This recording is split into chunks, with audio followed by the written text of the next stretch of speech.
I would say construction. Left and right, construction owners pay more taxes than everybody.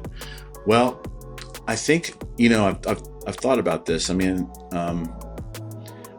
I really think it's because construction businesses leverage manpower and then some debt, but really especially larger construction companies, they leverage manpower and they leverage capital.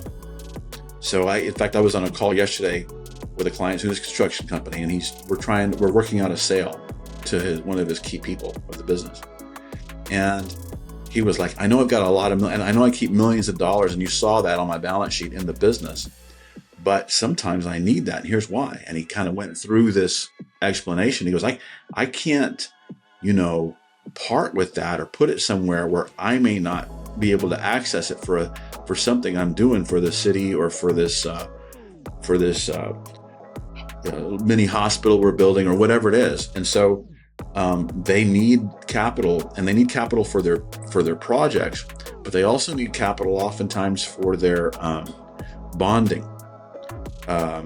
So if you're familiar with bonding, but basically, bonding. So bonding is a type of insurance, basically, that if you're a big time construction company and you're doing big time work, building highways and big buildings, the developers of that need you to be bonded, meaning that they need to have a guarantee that if something happens to you as a company or you as a person, they're going to get the money to keep doing the project. Yeah. Or they're going to have that project. That project's sort of like a collateral. Yeah, it's sort of like a guarantee that you'll finish the project. It's a bond. And they go out and buy bond insurance, so they got to be bondable. Bond insurance company wants to know that you've got plenty of capital.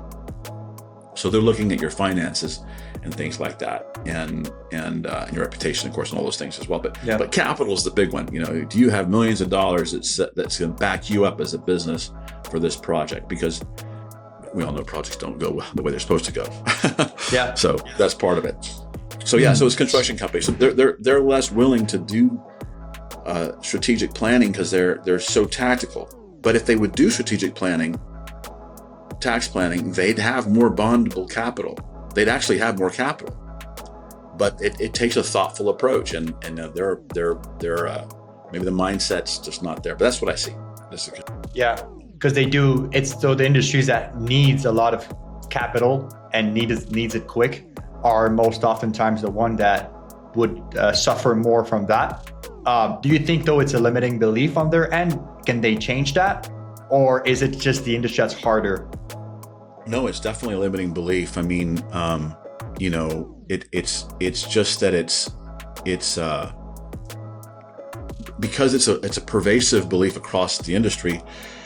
Construction companies tend to do what other construction companies do.